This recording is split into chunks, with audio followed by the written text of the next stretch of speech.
Hello बच्चा लोग, this is Jagjot Singh. Once again आपका स्वागत है जेटीपी क्लासेस में। आज का टॉपिक है बच्चा जी हमारा लास्ट टॉपिक है heating effects of electric current electricity chapter का। तो बच्चा जी लास्ट टॉपिक है, इसके बाद इसके न्यूमेरिकल्स होंगे अगर आपके कोई डाउट्स होंगे तो। अदरवाइज बहुत सिंपल न्यूमेरिकल्स है इस एनसीईआरटी बुक के इस चैप्टर के, तो वो आप इजीली कर सकते हो। इसके बाद हम नेक्स्ट चैप्टर शुरू करेंगे magnetic effects of electric current.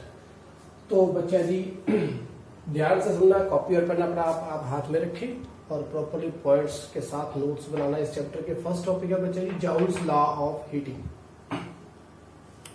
Joules law of heating means जैसे किसी वायर के थ्रू अगर करंट पास हो रहा हो तो उससे बच्चा जी क्या होता है। सिंपल सी बात है, किसी भी वायर, आपके पास कोई भी वायर हो, उसके थ्रू अगर कोई करंट पास हो रहा हो तो डिपेंड है उस वायर की रेजिस्टेंस कितनी है, मींस रेसिस्टिविटी कितनी है, और रेसिस्टिविटी कितनी लेंथ तक फैली हुई है, मींस उसकी रेसिस्टेंस कितनी है।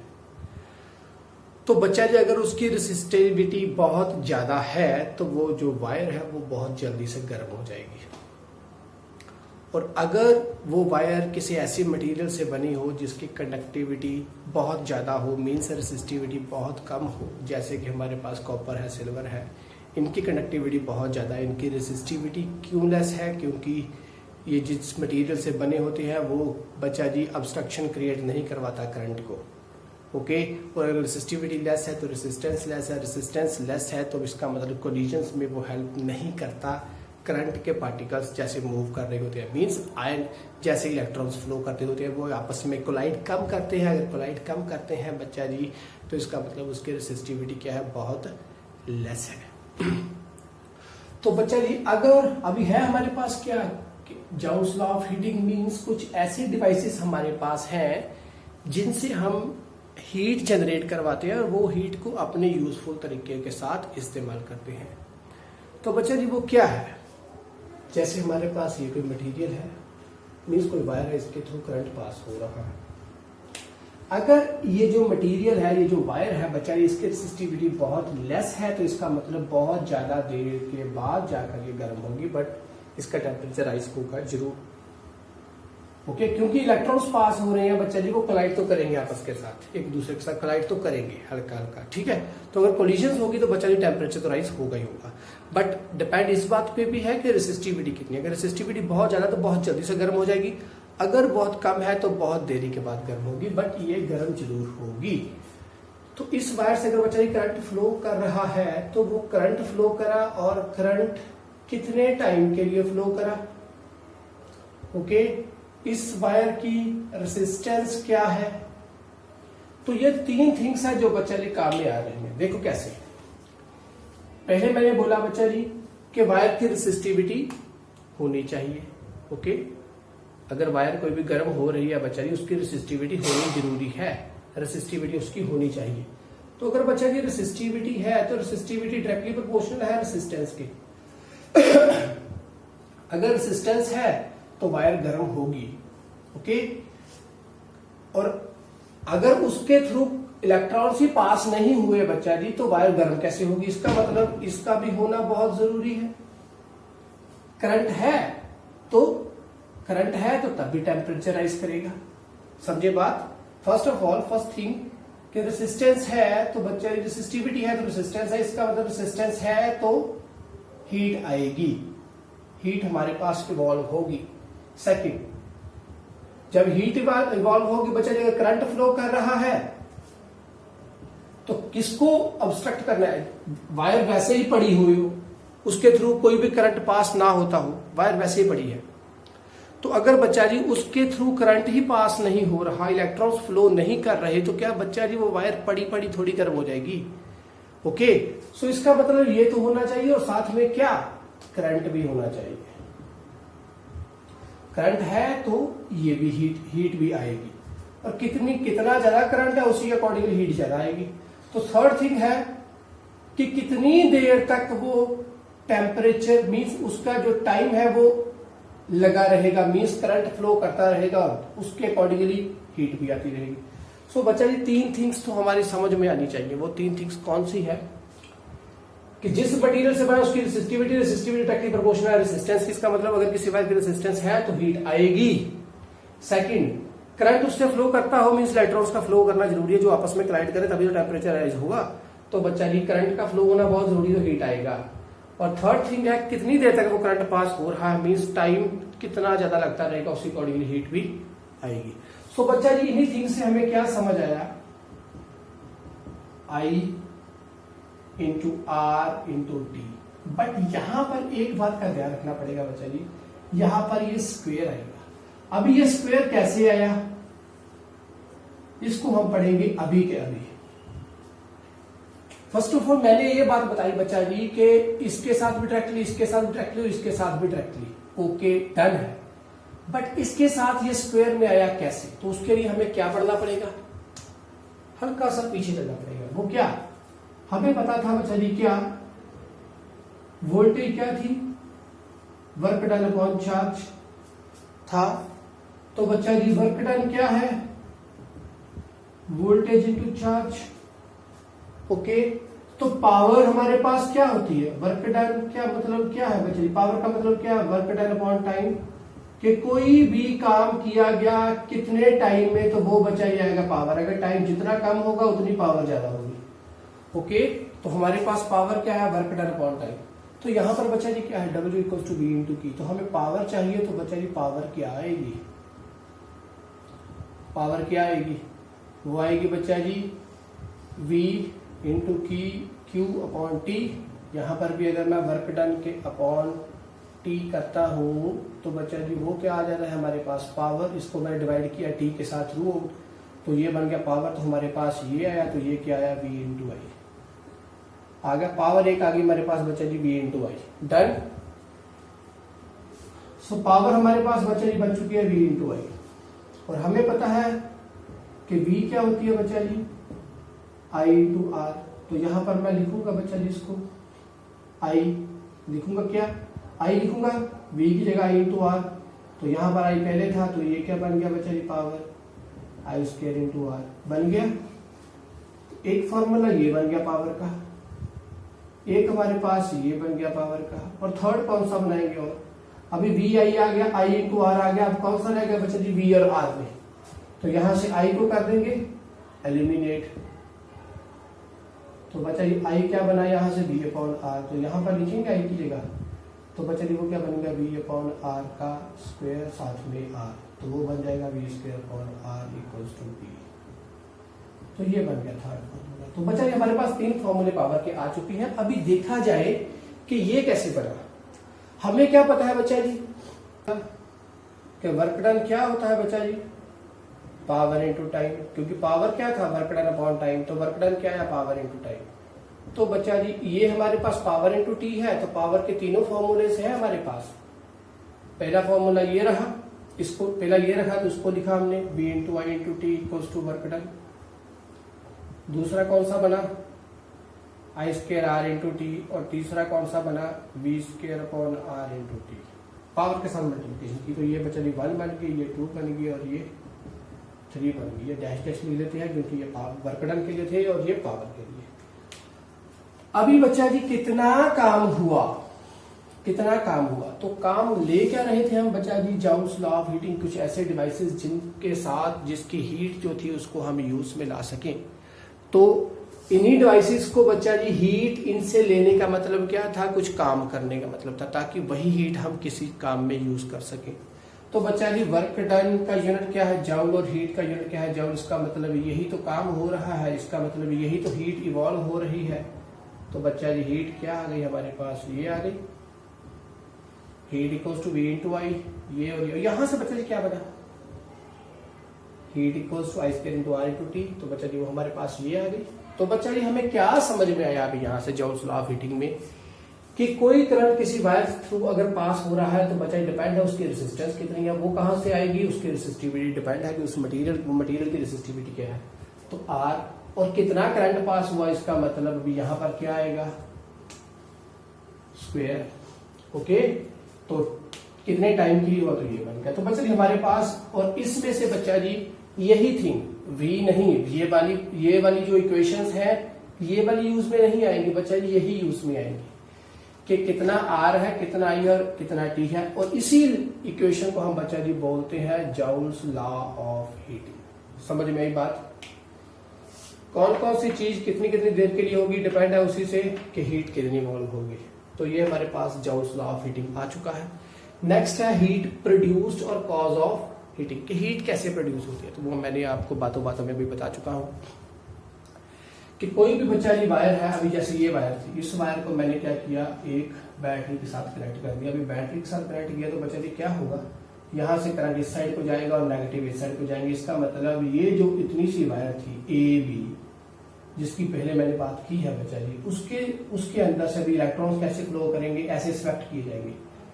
तो वो क्या होगी, ड्रिफ्ट वेलोसिटी पढ़ा था, बैटरी प्रोवाइड करेंगे ड्रिफ्ट वेलोसिटी आएगी। तो बच्चे सभी के सभी इलेक्ट्रॉन्स को खींचकर इस तरफ को ले गए, ताकि इलेक्ट्रॉन्स इस तरफ जाए तो करंट इस तरफ जाए। तो उनको स्वेप्ट करके लेकर जाना, इसका मतलब क्या था कि उस वायर के थ्रू, अभी इस पे डिपेंड है कितना स्वेप्ट किया, ज्यादा स्वेप्ट करेंगे, ज्यादा इलेक्ट्रॉन को स्वेप्ट करेंगे, इसका मतलब उसी के अकॉर्डिंगली कितना करंट फ्लो करेगा, इस साइड वो आएगा। तो बच्चा जी यहां से इस तरफ को इलेक्ट्रॉन को स्वेप्ट करना और इस तरफ को क्या करंट का पहुंचना, तो उसको स्वेप्ट करने के दौरान उस टाइम पे क्या होगा बच्चा जी, इलेक्ट्रॉन्स कोलाइड करेंगे एक दूसरे के साथ, कुछ कहेंगे नहीं जाना है तो उसको भी स्वेप्ट करके, पर भेजेगा कौन, ये जाए भेजेगा, तो उसको लगातार उठाकर इस तरफ को भेजेगा। तो वो स्वेप्ट करने के दौरान बहुत सी कोलिजन्स होती हैं, किसके साथ, एटम्स या आयंस के साथ, किसके, इस मटेरियल के, इस वायर के, उसके साथ जहां इलेक्ट्रॉन्स जो है उन्हीं के आपस में। तो वो जो कोलिजन्स आ रही हैं वो लगातार बच्चा जी क्या होगी, बढ़ती जाएंगी बढ़ती जाएंगी बढ़ती जाएंगी, कैसे, समय के साथ बढ़ती गई बढ़ती गई बढ़ती गई, जितनी देर तक हम इसको स्वेप्ट करते जा रहे हैं, करंट को फ्लो करवाते जा रहे हैं। तो कोलिजन्स के बढ़ने के साथ क्या होगा, जब एक दूसरे के साथ कोलिजन्स आती है तो थर्मल एनर्जी क्या होती है, वो इंक्रीज होती है। तो थर्मल एनर्जी के इंक्रीज होने के साथ क्या होगा बच्चा, टेम्परेचर राइज करेगा। तो टेम्परेचर राइज करेगा तो वही टेम्परेचर हम किसी काम में लाएंगे। ओके, तो वो बच्चा जी यहां पर है, यहां पर नहीं, क्योंकि ये जो मटेरियल, ये जो वायर है, ये बच्चा जी कोई कंडक्टिंग वायर है, और ये जो वायर थी ये वो वाली वायर है जिसके थ्रू हमने वर्किंग लेनी है। अगर ये तो नॉर्मल वायर है तो बच्चा जी ये वायर और ये वायर एक तरह की होगी, तो जितनी हीट यहां से आएगी उतनी हीट यहां से आएगी। ओके, बट अगर बच्चा जी ये किसी प्रेस की, किसी आयरन की, इलेक्ट्रिक आयरन की वायर है, या उसका मटेरियल है, या किसी हीटर का मटेरियल है, या किसी हीटिंग रॉड का मटेरियल है, तो बच्चा जी इसकी रेसिस्टिविटी बहुत ज्यादा होगी। जिस मटेरियल से ये बने होते हैं तो इनकी अगर रेसिस्टिविटी ज्यादा होगी तो मीन्स रेजिस्टेंस ज्यादा होगी, रेजिस्टेंस ज्यादा होगी तो बच्चा जी कोलिजन के चांसेस ज्यादा होंगे, कोलिजन के चांसेस ज्यादा होंगे तो टेम्परेचर ज्यादा होगा, टेम्परेचर ज्यादा होगा तो हीटिंग इफेक्ट ज्यादा होंगे, हीटिंग इफेक्ट ज्यादा होंगे तो जो रिजल्ट हम चाहते थे उस पे हम पहुंच जाएंगे। तो क्लियर है आपको कि ये कैसे हुआ, इसे हमने ओम्स लॉ में भी अच्छी तरीके से पढ़ा था। अभी नेक्स्ट है बच्चा जी इलेक्ट्रिक पावर और इलेक्ट्रिक एनर्जी। इलेक्ट्रिक पावर मैंने बोल दिया बच्चा जी क्या था, कि rate at which we did a work, कहां पर पढ़ा, ये रहा। तो उसको यहां से स्टार्ट किया, ये फॉर्मूला बना, पहला, दूसरा और तीसरा बन गया। उसी तरीके से इलेक्ट्रिक एनर्जी थी कि कितनी एनर्जी कंज्यूम की गई, कितनी एनर्जी कंज्यूम में आई, कितनी एनर्जी हमारी लगी और हमारा कितना काम हो रहा है उसकी कंजप्शन के साथ, तो कितनी एनर्जी कंज्यूम की गई। तो बच्चा जी वो कौन सी थी, ये डब्ल्यू, और वही तो हीटिंग इफेक्ट्स थे कि जितनी कंज्यूम की उसी के अकॉर्डिंगली प्रोपोर्शनल हमें हीटिंग इफेक्ट मिले। समझ में आई बात? तो यहां से अभी क्या लिखेंगे, तो पावर का यूनिट बच्चा जी क्या बनता है, इस पावर का यूनिट बनेगा वॉट, किलोवाट, ये दोनों वॉट्स यूनिट है। ओके, तो एनर्जी का यूनिट बच्चा जी इनके एसआई यूनिट्स ये हो गए, और एनर्जी के एसआई यूनिट क्या हुए, ये एसआई यूनिट है, ये बड़ा यूनिट है। उसी तरीके से मेगा आएगा, ओके, गीगा आएगा, वो डिपेंड है हम कि हमारी प्रोपोर्शनल वैल्यूज क्या बनती है। किलो आएगा तो कितना आ गया हमारे पास 10⁻3, मेगा आएगा 10⁻6। ओके, तो उसी पे डिपेंड है। छोटा करना है तो माइक्रोवाट आ जाएगा, तो वो 10⁻⁻6, मिली आ जाएगा 10⁻³ वॉट। तो इलेक्ट्रिक एनर्जी है, तो एनर्जी के लिए बच्चा जी हमारे पास यूनिट कौन से हैं, जाउल्स हैं, किलो जाउल्स हैं, मेगा जाउल्स हैं, तो वो हमारे पास लगातार आते जाएंगे। तो छोटे में इसके भी मिली आ जाएंगे और माइक्रो आ जाएंगे। तो बच्चा जी हो गया। और बच्चा जी कमर्शियल यूनिट कौन सा है इलेक्ट्रिक एनर्जी का, उसको आप ध्यान में रखिए, आपने 10th में भी पढ़ा था, board of trade off energy. तो उसे हम बच्चा जी कौन सा बोलते हैं, किलोवाट आवर। तो बच्चा जी हमें पता है कि वर्क डन क्या है बच्चा जी, वर्क डन हमारे पास क्या था, पावर इनटू टी था। तो ये बना, अगर कमर्शियल में देखूं तो बच्चा जी ये यूनिट बनता है किलोवाट आवर। किलोवाट आवर का मतलब पावर किस में हो, किलोवाट में हो, और टाइम किस में हो, आर में हो। ओके, तो 1 किलोवाट आवर के अंदर बच्चा जी जूल कितने बनते हैं वो हमें फाइंड करना है। तो हमें पता है बच्चा जी कि जूल यूनिट है वो भी किसका यूनिट है, एनर्जी का ही है। तो वो क्या, P इंटू टी। तो ये हुआ सिंपल हमारा एनर्जी का यूनिट एसआई में। बट कमर्शियल में क्या होता है बच्चा जी, कमर्शियल यूनिट है ये वाला। तो सिंपल में देखा क्या आएगा बच्चा जी, P इंटू टी। पी में क्या है, वॉट है, टाइम है साथ में। तो इसका मतलब जूल किसके प्रोपोर्शनल होता है बच्चा जी, W इंटू टी के। ठीक है, जूल किसके प्रोपोर्शनल हुआ, W इंटू टी। अगर पावर W में है, टाइम T में है, तो बच्चे हमारे पास एनर्जी क्या होगी, जूल में। तो यहाँ पर क्या है बच्चा जी, पावर है किलोवाट में, किलोवाट में है ना, किलोवाट इन पावर, एनर्जी क्या होता है, पावर इन टाइम। तो किलोवाट ना साथ में टाइम। तो किलोवाट के अंदर वॉट कितने हो गए, और आर के अंदर सेकंड कितने हो गए। ओके, यहां पर ये वाट में था, टाइम सेकंड में था। ओके, तो यहां पर बच्चा जी इसका मतलब क्या हो गया, 336, 2 पीछे और 3 ये 30, ये बने 5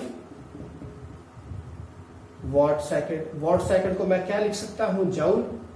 तो हमारे पास क्या बना बच्चा जी, 3.6 लिख दो तो क्या बनेगा, 10⁻6। तो ये क्या हुआ, 1 किलोवाट आवर के अंदर इतने हमारे पास जूल्स होते हैं। तो 1 किलोवाट आवर को वैसे अगर कमर्शियल में और बोलना हो तो बच्चे उसे हम यूनिट बोलते हैं। क्या बोलते हैं, यूनिट।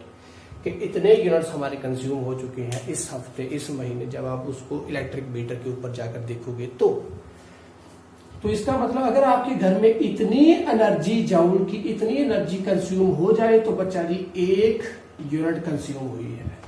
तो हर यूनिट के अकॉर्डिंगली आपका बिल जो है वो बनता है। तो बच्चा जी वो यूनिट का रेट हर राज्य पे डिपेंड है कि हर स्टेट ने उसको फिक्स्ड किया हुआ है, किसी का 7 है, किसी का 6 है, किसी का 8 है।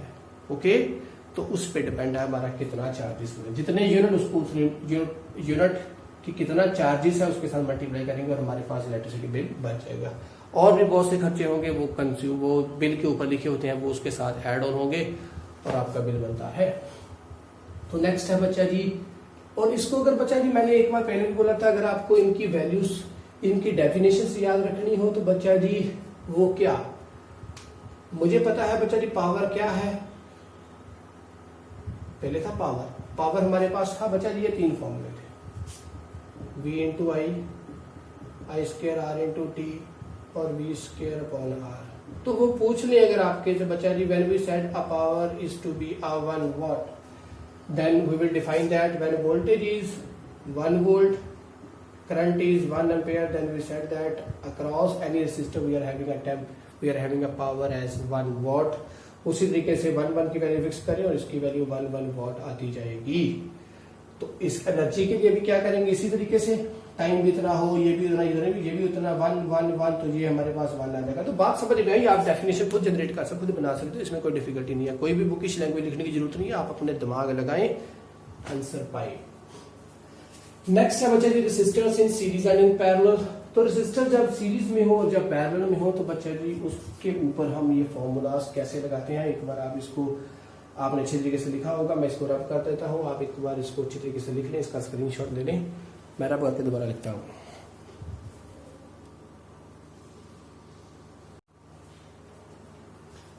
तो नेक्स्ट है बच्चा जी रेसिस्टर्स इन सीरीज। उसमें क्या होगा, एक रेसिस्टर, दूसरा रेसिस्टर, तीसरा रेसिस्टर किसी बैटरी के साथ कनेक्टेड है, ऐसे R1, R2 और R3। ओके, तो पावर या एनर्जी क्या बनेगी उसमें, W भी लिख सकते हैं, E भी लिख सकते हैं, हमारे पे डिपेंड है टोटली भी। तो बच्चा जी इस केस में कौन सी चीज कांस्टेंट रहेगी, सीरीज वाले केस में I कांस्टेंट होगा, I होगा कांस्टेंट, I कांस्टेंट है। हर एक रेसिस्टर के अक्रॉस V होगा, और ये भी तीनों भी मिलकर ये वाला भी बनाएंगे, क्योंकि सीरीज में बट जाती है वोल्टेज की value according to the resistors. Okay, तो हमारे पास फॉर्मूलाज क्या बचा दिया?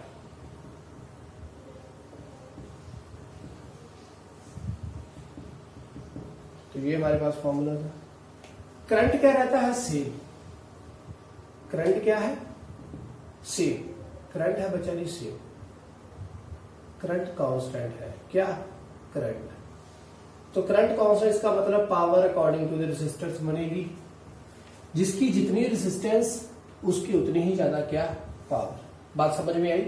सीरीज वाले केस पे हम यही फॉर्मूला लगाएंगे, क्योंकि करंट वाला फॉर्मूला ही तो हमें चाहिए। क्या ये वाला लगाएंगे? देखो, अब इसको कांस्टेंट कर दें तो जिसकी V की वैल्यू ज्यादा उसकी पावर ज्यादा। तो हमें क्या पता है बच्चा जी कि V की वैल्यू किसकी ज्यादा होगी? जिसकी रेसिस्टेंस ज्यादा होगी। तो यहां पर इसको बात को समझा ही तो था हमने, या इसको यहां से समझ लें। बट यहां पर बच्चा जी हमारे पास I नहीं है, इसको हम यहां से समझ नहीं पाएंगे। तो यहां से हमने I को कांस्टेंट रखा, तो हमें क्या पता चला कि जिसकी पावर ज्यादा होगी उसकी रेसिस्टेंस भी ज्यादा होगी। मीन जिसकी रेसिस्टेंस ज्यादा उसकी पावर ज्यादा। डन। तो यहां से हमें पता है कि अगर V equals to I into R, तो बच्चा जी ये तो कांस्टेंट है, तो V directly proportional to R। जिसका R ज्यादा उसकी V ज्यादा, और जिनकी ये दोनों थिंग्स ज्यादा उसकी पावर ज्यादा। समझे बात? उसकी पावर सबसे बढ़कर होगी, ज्यादा होगी। तो बात समझ में आई? सीरीज में कैसे लगाएंगे? करंट वाले थिंग को हम यूज में लाएंगे। सो ये इक्वेशन और ये इक्वेशन काम में आएंगी। सेकंड है बच्चा जी R इन पैरेलल।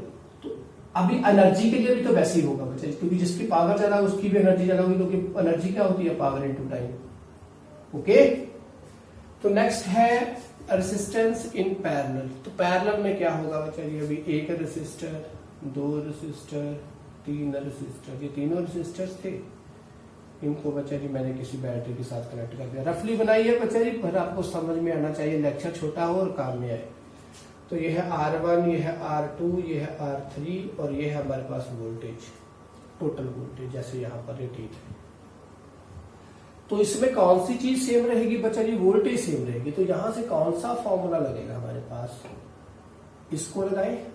ये कांस्टेंट है, V कांस्टेंट है इसमें।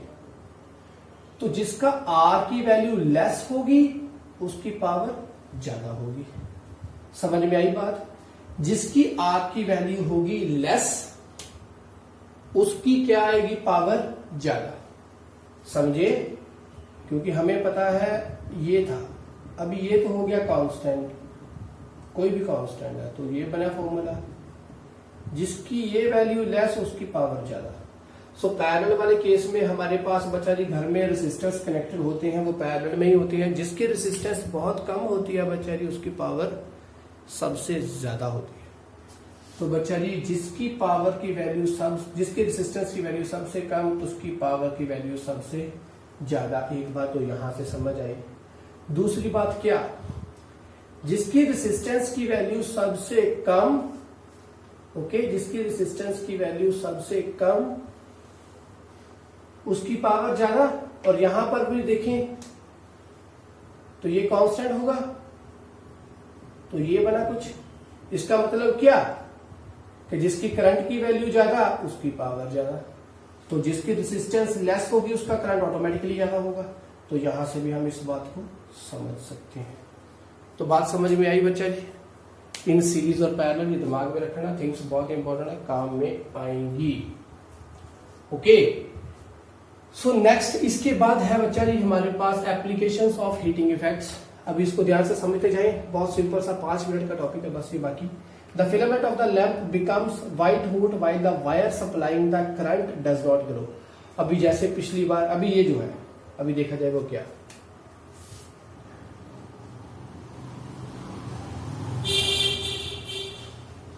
अब ये बैटरी है, ये है हमारे पास रेसिस्टर का मटेरियल जिसको हमने क्या है वर्कआउट में लाना है, ये सारा। ओके, सो इसकी रेसिस्टिविटी ज्यादा हो गया as compared to these connecting wires. Okay, तो वो बोल रहे हैं बच्चा जी the filament of this lamp. अभी मान लीजिए लैंप ही तो है एक तरह से, ये बच्चा जी व्हाइट हॉट हो जाता है, व्हाइट लगने लगता है हमको, गर्म होता है जब, और व्हाइट हो जाता है as compare to these wires. But ये वायर्स नहीं होती, क्योंकि इनकी रेसिस्टिविटी कम होती है, इसकी रेसिस्टिविटी ज्यादा होती है। इसकी रेसिस्टिविटी ज्यादा है तो इसका मतलब क्या, कोलिजन ज्यादा है, कोलिजन ज्यादा है तो वो इतनी ज्यादा कोलिजन ज्यादा है इस मटेरियल की अभी कि वो कोलाइड कर करके क्या होता है, इन the form of heat, in the form of, अभी हीट तो है, अगर हीट बहुत ज्यादा हो जाए तो इन द फॉर्म ऑफ क्या, वो लाइट हमारे पास निकल कर आती है। तो बेचारी लाइट की फॉर्म में बन गई, तो इसका मतलब ये क्या है, ये वर्किंग में आया, और ये थी जो वायर्स, इनमें से करंट इजीली फ्लो कर रहा था, इसलिए ये जगी नहीं, ये जग गया। समझे बात। नेक्स्ट है इलेक्ट्रिक आयरन। इलेक्ट्रिक आयरन वाला भी सेम केस है, कोई मटेरियल है हमारे पास, उसको बेचारी हम ये वायर से यहाँ से करंट दे रहे हैं, तो ये जो कॉर्ड है उस वायर की, जो वो वायर लगी होगी जिसके साथ हम उसको चलाते हैं उस वायर को, वो वाली वायर नहीं बेचारी गर्म हो पाती, क्योंकि उसकी कनेक्टिविटी क्या होती है, कंडक्टिविटी ज्यादा होती है, रेसिस्टिविटी कम होती है। ये जो पॉजिटिव और जो नेगेटिव, ये जो लाइव वायर और ये जो न्यूट्रल वायर है इसकी, और ये वाली बेचारी धीरे धीरे इससे क्या होता है, कोलिजन्स बढ़ती हैं। कोलिजन्स के बाद वो कितनी देर तक कोलिजन्स हो रही हैं उसी पे डिपेंड है कि वो धीरे धीरे प्रेस जो है, जो इलेक्ट्रिक आयरन है वो गर्म होती जाती है, और गर्म होने के बाद हम उसकी वर्किंग में ला सकते हैं। हीटर और heating rod same material, in same explanation. Incandescent electric lamp, तो वो भी बेचारी लैंप क्या है, अभी वो उसका फिलामेंट होगा कोई इलेक्ट्रिक लैंप। जो हमारे पास जो बल्ब होते थे वो 100 वॉट के बल्ब, जो पुराने बल्ब हमारे, अभी तो एलईडी आ चुकी हैं, जो पहले बल्ब थे वो इनकैंडेसेंट बल्ब थे। उसमें क्या होगा बेचारी, उसके जो अंदर फिलामेंट होगा उसकी रेसिस्टिविटी बहुत ज्यादा होती है, ठीक है। तब उसमें से अगर करंट फ्लो कर रहा है बेचारी, तो क्या होगा, करंट के फ्लो करने के साथ धीरे धीरे क्या होगा, वो रेसिस्टिविटी उसकी ज्यादा होने के साथ उसके अंदर कोलिजन्स बहुत ज्यादा होंगी। वो कोलिजन्स इतनी ज्यादा होंगी कि उसको क्या करेगा, अभी वो गर्म करता जाएगा उस बल्ब को, और उसके अंदर जो फिलामेंट यूज हुआ है वो टंगस्टन का है। टंगस्टन का क्या मेल्टिंग पॉइंट टेम्परेचर है, अप्रोक्सीमेटली 3300 डिग्री सेल्सियस। इसका मतलब वो वायर मेल्ट भी नहीं होगी, तो वो वायर इतनी ज्यादा गर्म हो जाती है बच्चा जी, इतनी ज्यादा गर्म हो जाती है कि उसके अंदर अगर और कोलिजन्स बढ़ते जाए तो वो जो वायर है, जो फिलामेंट है, वो ग्लो कर जाता है। तो इसका मतलब अगर रेसिस्टिविटी है, तो अगर कोलिजन्स है, कोलिजन्स के बाद वो हीट पहले होगी, वो वायर हीट होगी। अगर उसके बाद भी वो उसमें से हम लगातार टेम्परेचर क्या है, उसमें से लगातार करंट को फ्लो करवाते जा रहे हैं, तो बच्चा जी वो एट दैट टाइम उतनी देरी के बाद वो अगर और कोलिजन्स होती जा रही हैं, तो बच्चा जी हीट होने के बाद वो ग्लो करना स्टार्ट कर जाएगी। ओके, अगर वो मेल्ट नहीं हुई, बट टंगस्टन उस फिलामेंट में यूज किया गया, फिलामेंट का जो मटेरियल वो टंगस्टन का है, तो उसका मेल्टिंग पॉइंट बहुत हाई है, इसलिए वो जल्दी से मेल्ट नहीं होगा, तो वो क्या बाद में जगने लग जाता है। तो इसलिए इनकैंडेसेंट इलेक्ट्रिक लैंप। नेक्स्ट है हमारे पास फ्यूज वायर। फ्यूज वायर क्या होगा बच्चा जी, जैसे हमने क्या है बच्चा जी, हमारे पास ये कोई डिवाइस है, बहुत इंपॉर्टेंट डिवाइस है बच्चा, इसको हमने चलाना है। तो ये हमारे पास घर की एसी सप्लाई है, डीसी नहीं, एसी जो घर में आ रही है 220 वोल्ट से 240 वोल्ट। ओके, तो यहां पर हमारे पास एक क्या है, फ्यूज वायर है, ये फ्यूज वायर है। तो फ्यूज वायर का काम क्या है बच्चा जी, अगर ये जो करंट है ये नॉर्मल सप्लाई का आ रहा है जितना कि इसको चाहिए, उसी के अकॉर्डिंगली बच्चा ये फ्यूज वायर लगती है इस मटेरियल के अकॉर्डिंगली। और आजकल क्या है, हर अपरेटस के साथ उसकी इनबिल्ट साथ में फ्यूज लगा आता है, क्योंकि उसको ऑपरेटर्स को पता है, उस ऑपरेटर्स का, उस मैकेनिक को, उस मालिक को, उस कंपनी वाले को पता है बच्चा जी कि कितने करंट में चल रहा है, इसलिए वो इनबिल्ट साथ में फ्यूज वायर देता है। तो वो बच्चा जी कैसे यार कि मटेरियल अभी जो 220 वोल्ट सप्लाई आएगी वो पहले फ्यूज वायर से होती हुई उस तक पहुंचेगी। तो मान लो अगर ये 15 एम्पेयर पे चलता है, तो बच्चा जी अप्रोक्सीमेटली 15 एम्पेयर का फ्यूज वायर ही इसके लिए अप्रोक्सीमेटली चलेगा। ओके, तो ये 15 से 16, 18 एम्पेयर तक ये चल सकता है आराम से। इसका मतलब इसके लिए जो फ्यूज वायर लगी होगी बच्चा जी वो भी 15 या 16 एम्पेयर की होगी अप्रोक्सीमेटली, इसके ऊपर चल रहा है। अगर करंट की रेटिंग इसमें से अभी जो जा रही है, मान लो वो 15 एम्पेयर की है, तो ये आराम से चलता जाएगा। अगर 16 एम्पेयर होगी तो बच्चा अभी भी चल सकता है। इसका मतलब इन्होंने इसकी वैल्यू भी उसी के अकॉर्डिंग सेट किया, 15 एम्पेयर से 18 एम्पेयर तक। ओके, कि जब तक ये चलेगा तब तक ये है। अब ये 18 एम्पेयर से ऊपर अगर इसके पास करंट पहुंचा तो ये अपरेटस खराब हो सकता है। तो इसका मतलब बच्चा जी उन्होंने इस फ्यूज वायर को भी इनबिल्ट इस तरीके से किया कि ये मैक्सिमम 18 एम्पेयर तक का करंट अपने थ्रू ले सके। अब अगर बच्चा जी 18 एम्पेयर से ऊपर का करंट इसके थ्रू पास होकर जाने लगेगा तो ये जो वायर है ये मेल्ट हो जाएगी। वायर मेल्ट होगी तो करंट वो आगे यहाँ तक नहीं पहुंच पाएगा, यहाँ तक नहीं पहुंच पाएगा तो ये बच जाएगा और यही कला उड़ेगा और ये तो 5, 10 या 15, 20 रुपए तक का हमारे पास पहुंच जाएगा, बट ये लाखों का सामान बच जाएगा। तो फ्यूज वायर का काम क्या था, कैसे आ रहा है पता चल गया आपको। और इसको बच्चा जी हमेशा हम लाइव वायर पर लगाते हैं। लाइव वायर मीन्स जो करंट लेकर जाती है अपरेटस तक, जो लेकर आती है आप उस पर नहीं लगाते। अभी जो लेकर वापस आएगी, ये जो पॉजिटिव है और ये नेगेटिव है, अभी जो वापस आएगी उस पर नहीं लगाते इसको बच्चा जी। उस पर क्यों नहीं लगाते, क्योंकि अगर करंट मैक्सिमम रेटिंग आया तो वो इसकी होकर इसके थ्रू होकर यहाँ तक पहुंचेगा। अगर तब ये सड़ा तो बच्चा जी उससे पहले ये सड़ गया होगा और इसको तो बचाना है, इसलिए वो हमेशा फ्यूज वायर कहाँ पर लगता है, लाइव वायर के ऊपर लगता है। क्लियर हुई आपको बात समझ में आई जो मैंने समझाने की कोशिश कर रहा हूँ बच्चा जी। तो उसकी रेटिंग इसके अकॉर्डिंगली होती है कि अपरेटस कितने का, उसके अकॉर्डिंगली फ्यूज वायर की रेटिंग होगी। और वो फ्यूज वायर अगर सड़ भी जाता है तो बच जाएगा, क्योंकि ये हमारा बचना बहुत जरूरी है। तो इसका मतलब बच्चा जी इसकी रेसिस्टिविटी हाई और मेल्टिंग पॉइंट लो होना चाहिए। ये 2 थिंग्स याद रखें, रेसिस्टिविटी हाई होनी चाहिए, ओके, और मेल्टिंग पॉइंट क्या होना चाहिए इसका, लो। ये 2 थिंग्स आपने दिमाग में रखनी है। नेक्स्ट है efficiency of an electric device. किसी इलेक्ट्रिक डिवाइस की एफिशिएंसी क्या है, एफिशिएंसी क्या होता है, कितना काम किया अपॉन कितना काम लिया। तो output upon input, work output upon work input क्या है, उसकी एफिशिएंसी। ओके, कि हम किसी भी डिवाइस को इतनी एनर्जी दे रहे हैं, उसमें से वो इतनी एनर्जी हमारे लिए बना रहा है। इसका मतलब बाकी जो एनर्जी है वो in the form of heat waste हो रही है। ओके, समझ में आई बात। तो वो बच्चा जी वेस्ट में हो रही है, वो किस पे डिपेंड होगा कि वो मटेरियल कैसा होगा। अगर वो सारा का सारा मटेरियल बच्चे कंडक्टिंग वायर्स का ही बना हो, मीन्स वो पूरा मटेरियल कंडक्टिंग वायर्स का बना हो। अगर बच्चा कंडक्टिंग वायर्स का बना, इसका मतलब क्या हुआ कि उसमें से रेसिस्टिविटी, उसकी रेसिस्टिविटी कम होगी, रेसिस्टेंस कम होगी। इसका मतलब in the form of heat energy lost कम होगी। पूरा का पूरा वर्किंग हम जहां तक पहुंचाना चाह रहे थे उस वायर को, वहां पर जाकर को काम करना होगा तो हम उसको इजीली कर सकते हैं।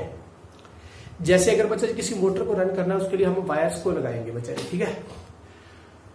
अब वायर्स क्या होनी चाहिए, सभी की सभी कंडक्टिंग नेचर की होनी चाहिए, क्योंकि वो मैक्सिमम जो एनर्जी, वो जो वोल्टेज थी वो वहां पर मोटर तक पहुंचनी चाहिए। इसका मतलब क्या हुआ, वहां पर हम हीटिंग इफेक्ट्स को यूटिलाइज थोड़ी करेंगे, हम उसको क्या, उसकी जो ये जो इलेक्ट्रिक एनर्जी है वो उस मोटर तक पहुंचाएंगे ताकि वो इलेक्ट्रिक एनर्जी से वो मैकेनिकल वर्क कर सके। तो उसके लिए हमें हीटिंग इफेक्ट्स की जरूरत नहीं है। तो इसका मतलब हम वो वाला मटेरियल प्रेफर करेंगे जिसकी रेसिस्टिविटी क्या हो, लेस। और जहां तक हमें इस थिंग्स की जरूरत है कि ये जो थिंग्स थी हमारे, यहाँ पर हम वही मटेरियल यूटिलाइज करेंगे जिसकी रेसिस्टिविटी बहुत ज्यादा हो। बट कहाँ पर, जो वायर्स लेकर जा रही है उसको नहीं, जो हमारे वर्क जैसे प्रेस के अंदर जो फिलामेंट है वहां पर, उसके साथ हीटर के अंदर जो फिलामेंट होगा वहां पर रेसिस्टिविटी हाई होनी चाहिए। वो करंट लेकर जाए उसकी रेसिस्टिविटी मैक्सिमम से मैक्सिमम लेस होनी चाहिए ताकि करंट प्रॉपर पहुंच सके वहां तक। डन। तो एफिशिएंसी आ गई, कितना आउटपुट आया अपॉन कितना इनपुट आया, ठीक है। ओके, यहां से उस मोटर को रन करना, यहां से हम एनर्जी फुल दे रहे हैं, बट वहां पर पहुंचे ही ना तो वो रन थोड़ी करेगी। ओके, यहां से हम मैक्सिमम से मैक्सिमम भेज रहे हैं और वहां पर जाकर थोड़ी पहुंच पाए, इसका मतलब क्या होगा कि एफिशिएंसी लेस होगी, क्योंकि पहुंची इतनी जो उसको चलाएगी और भेजी हमने इतनी, इसका मतलब क्या हुआ, एफिशिएंसी बहुत लेस होगी। तो बच्चा ये work output upon work input क्या होता है, एफिशिएंसी। बात समझ में आई। और लास्ट पे है मैक्सिमम पावर ट्रांसफर थ्योरम। तो इसको हमने बच्चा जी आइडेंटिकल सेल्स के अंदर पढ़ा था, रेसिस्टेंस को। जब सेल्स कैसे थे, आइडेंटिकल सेल्स थे, वहां पर हमने पढ़ा था कि एक्सटर्नल लोड और इंटरनल लोड दोनों क्या होना चाहिए, किसी बैटरी सेल का इंटरनल रेसिस्टेंस और जो एक्सटर्नल रेसिस्टेंस है वो दोनों एक जितने होने चाहिए, तब क्या हमारे पास पावर क्या आएगी, मैक्सिमम आएगी। तो यहां पर क्या है, मैक्सिमम पावर ट्रांसफर थ्योरम के मैक्सिमम की पावर किसी भी अक्रॉस लोड पे हम ट्रांसफर कर सकते हैं। कब, जब हमारा इंटरनल रेसिस्टेंस और एक्सटर्नल रेसिस्टेंस जिसके अक्रॉस हमने उस पावर को यूज में लाना, वो दोनों क्या हो, रेसिस्टेंस सेम नेचर के हो, तब हमारे पास पावर मैक्सिमम आएगी। ओके, और जब सेल्स को हम, इसका मतलब उसी के अकॉर्डिंगली हमको सेल लगाने पड़ेंगे, क्योंकि हर सेल की अपनी क्या होगी, इंटरनल रेसिस्टेंस होगी। तो इंटरनल रेजिस्टेंस उस एक्सटर्नल रेजिस्टेंस के बराबर करनी है, तभी हमारे पास पावर क्या आएगी, मैक्सिमम। ओके, तो इसका मतलब क्या हुआ कि मिक्स में जब हम सेल्स को लगाते हैं तो इस तरीके से लगाना चाहिए ताकि इंटरनल और एक्सटर्नल क्या हो सके, सेम हो सके रेजिस्टेंस, इंटरनल रेजिस्टेंस और एक्सटर्नल रेजिस्टेंस दोनों सेम हो सके ताकि मैक्सिमम पावर यूटिलाइज हो सके किसी भी एक्सटर्नल लोड के अक्रॉस। पैरेलल में हम लगाते हैं ताकि करंट मैक्सिमम हो सके सेल्स, और सीरीज में हम सेल्स लगाते हैं ताकि वोल्टेज मैक्सिमम हो सके। ये बात हमने दिमाग में रखना बच्चा जी, ठीक है।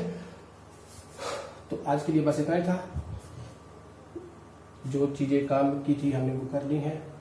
नेक्स्ट हम मैग्नेटिक फील्ड वाला चैप्टर शुरू करेंगे, ठीक है, magnetic field due to a electric current. तो आज के लिए बस इतना ही, खुश रहें और चैनल को लाइक भी करें, सब्सक्राइब भी करें और शेयर भी करें बच्चा जी।